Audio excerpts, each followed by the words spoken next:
Bismillahirrahmanirrahim. Assalamualaikum warahmatullahi wabarakatuh. Jumpa lagi di channel Devina Mutia. Salam sehat, semangat, dan bahagia. Bagaimana kabar adik-adik sekalian? Tetap semangat ya untuk belajar.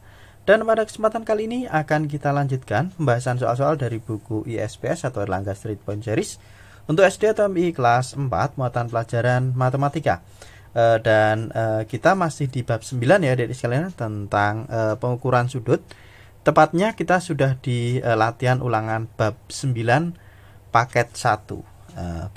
Langsung saja kita ke halaman 177 ya. Jadi untuk latihan ulangan bab 9 ini ada dua paket, yaitu paket 1 dan paket 2. Nah, untuk tiap paketnya ini ada 3 jenis soal ya. Yang bagian A itu pilihan ganda, kemudian yang B isian singkat, dan yang C itu uraian. Nah, untuk yang bagian A kemarin udah kita bahas di video sebelumnya, jadi kali ini kita akan bahas untuk soal yang bagian B ya. Langsung saja kita mulai untuk yang bagian B ya. Isilah dengan jawaban yang tepat. Nomor 1, sudut berikut termasuk jenis sudut. Nah, kita lihat di sini ya, sudutnya yang kita ukur di sini. Nah, ini kalau kita lihat ya, lebih dari 90 derajat ya, sehingga ini termasuk dalam jenis sudut, yaitu sudut tumpul ya. Langsung saya tulis di sini ya, jawabannya yaitu tumpul. Nah, ini ya. Jadi sudut tumpul itu adalah sudut yang besarnya lebih dari 90 derajat ya, atau antara 90 derajat sampai dengan 180 derajat itu sudut tumpul ya. Seperti di materi yang sudah kita pelajari. Kemudian kita lanjutkan ke soal nomor 2. Besar sudut terkecil yang dibentuk oleh kedua jarum jam di samping adalah sudut terkecil, berarti yang di dalam sini ya adik-adik sekalian ya. Kita lihat di sini ya, jarum panjang di angka 12, jarum pendek di angka 11 ya, berarti jam 11. Nah, kalau kita hitung, kalau misalnya jam 9 itu jarum pendek di angka 9, jarum panjang di angka 12 itu 90 derajat. Nah, ini kita bagi menjadi 3 ya, 1, 2, 3. Nah, setiap jamnya ini berarti 90 bagi 3 yaitu 30. Jadi sudut yang dibentuk oleh kedua jarum jam ini adalah 30 derajat ya adik sekalian ya. Jadi 30 derajat. Kalau misalnya jam 10 itu berarti 60 derajat, jam 9 itu berarti 90 derajat, nah, dan seterusnya ya. Jadi setiap jam itu nilainya adalah 30 derajat. Nah, itu bisa kita jadikan patokan ya, kalau misalnya kita tidak memiliki busur derajat. Tapi kalau misalnya kita mau mencocokkan dengan busur derajat ya, bisa dicoba dari sekalian ya. Oke, kita ukur ya. Tapi sebaiknya kalau seperti ini kita perpanjang ya, supaya lebih tepat pengukurannya. Ini kita lihat di sini adik sekalian ya. Oke, kita himpitkan di sini. Nah, jadi titik pusat busur ini kita himpitkan dengan titik tengah jam sini ya, bagian tengah. Kemudian salah satu garisnya kita himpitkan dengan garis pada busur. Nah, kita lihat di sini sudut yang terbentuk dari sini ke sini ya adik sekalian ya. Nih, kalau kita perpanjang, nah ini 30 derajat ya. Jadi kita baca yang skalanya nolnya sini berarti ya, skala luar. Jadi besarnya 30 derajat ya. Jadi untuk nomor 2, besar sudut terkecil yang dibentuk oleh kedua jarum jam di samping adalah 30 derajat. Lanjut kita ke soal nomor 3. Perhatikan gambar berikut. Nah, ini gambar sudut AOB yang sudah diukur dengan menggunakan busur derajat ya. Besar sudut AOX 15 derajat lebih besar dari besar sudut AOB. Besar sudut AOX adalah, nah ini sudut AOX yang ditanyakan. Nah, kita lihat dulu besar sudut AOB. Nah, sudut AOB ya adik sekalian ya. Kita lihat di sini. Ya, berarti kita ukurnya ke sini ya. Ini nolnya di sini sampai sini berapa? 120 derajat, oke. Sudut AOB 120 derajat ya. Maka untuk besar AOX berarti sudut AOB ditambah dengan 15 derajat ya. 120 ditambah 15 berarti 135. Ini sudah saya tuliskan juga di sini ada di sekalian ya. Jadi sudut AOB tadi 120 derajat, maka sudut AOB ditambah 15. 120 tambah 15 hasilnya yaitu 135 derajat. Ini untuk soal nomor 3 ya. Jawabannya 135 derajat. Saya tuliskan di sini. Oke, kita lanjutkan ke soal nomor 4. Nah, perhatikan gambar di samping. Besar sudut R adalah, nah ini adalah gambar segitiga sama kaki ya. Bisa kita lihat di sini. Ya, ini ada tanda artinya sama panjang. Ini segitiga sama kaki yaitu PQR. Ya, segitiga PQR ya.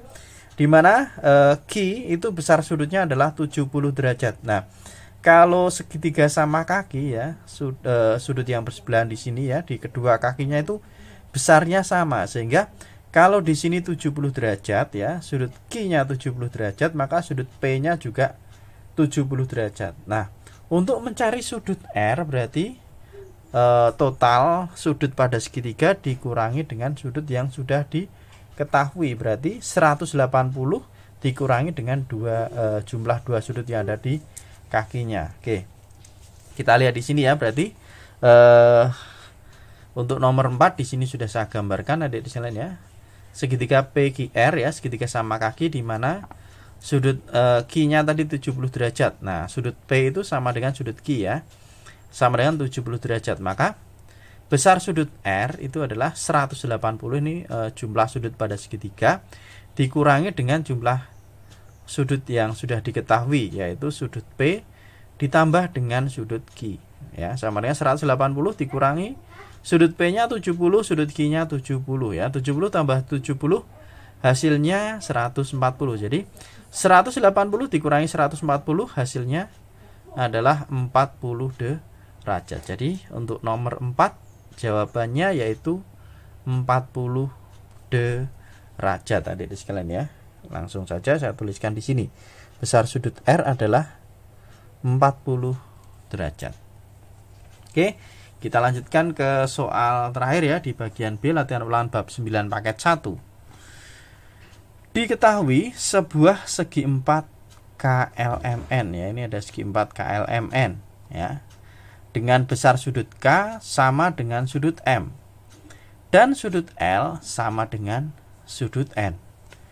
Jika besar sudut L itu 106 derajat, besar sudut K adalah, nah ini berarti di sini adik-adik sekalian ya, ini tidak mungkin bangun persegi atau persegi panjang karena sudutnya berbeda. Nah, kalau kita lihat di sini ada dua sudut yang sama besar, nah ini kemungkinan adalah bangun jajar genjang. Nah, kita gambarkan terlebih dahulu ya adik-adik sekalian ya, kira-kira gambarnya seperti apa untuk nomor 5. Oke, di sini sudah saya gambarkan ya. Jadi segi 4 KLMN, kira-kira gambarnya seperti ini ya. KLMN ya, dimana tadi sudut L itu besarnya sama dengan sudut M ya. Sudut L sama dengan sudut M ya, yaitu 106 derajat. Nah, ini gambarnya salah adik-adik, kurang tepat ya. KLMN, L-nya sama dengan M. Apakah betul? Kita cek lagi. Oh maaf, L sama dengan N ya, bukan M. Ini L sama dengan N, L-nya sama dengan N. Nah, ini L-nya sama dengan N ya. Kemudian K-nya sama dengan M. Ini tadi salah nulis ya. L sama dengan N yaitu 106 derajat ya. Ya, L-nya 106 derajat. Nah, kalau begitu berarti ini L-nya 106, N-nya juga 106. Nah, pada jajar genjang, jadi sudut yang ada di sini sama sini itu besarnya sama ya. Ini juga sama ya. Jadi sudut yang berhadapan itu sama besar pada jajar genjang, sehingga sudut L itu sama dengan sudut N sama dengan 106 derajat. Nah, maka kalau sudut yang berhadapan sama besar, nah kita cari dulu. Sudut K ditambah sudut M sama dengan, nah ini sudut ini, dua sudut ini berarti total sudut pada segi 4. Total sudut pada segi 4 itu adalah 360 derajat. Nah, maka sudut K ditambah sudut M sama dengan 360 derajat dikurangi dengan sudut yang ada ya, 360 derajat dikurangi dengan sudut L ditambah sudut N, yaitu 106 ditambah 106. Nah, 360 dikurangi ini kita tambahkan jadinya 212 ya, 106 tambah 106 sama dengan 360 dikurangi 212 hasilnya adalah 148. Nah, ini 148 ini sudut K ditambah sudut M ya. Karena besar sudutnya sama, kalau kita mencari besar sudut K tinggal kita bagi 2 aja. 148 dibagi 2 hasilnya 74. Jadi besar sudut K 74. Ini K-nya 74, M-nya juga 74. Karena yang ditanyakan besar sudut K, maka sudut K besarnya yaitu 74 derajat. Itu ya. Jadi besar sudut K adalah 74 derajat. Oke. Gitu ya adik-adik sekalian ya, untuk penjelasan latihan ulangan bab 9 paket 1 yang bagian B ya.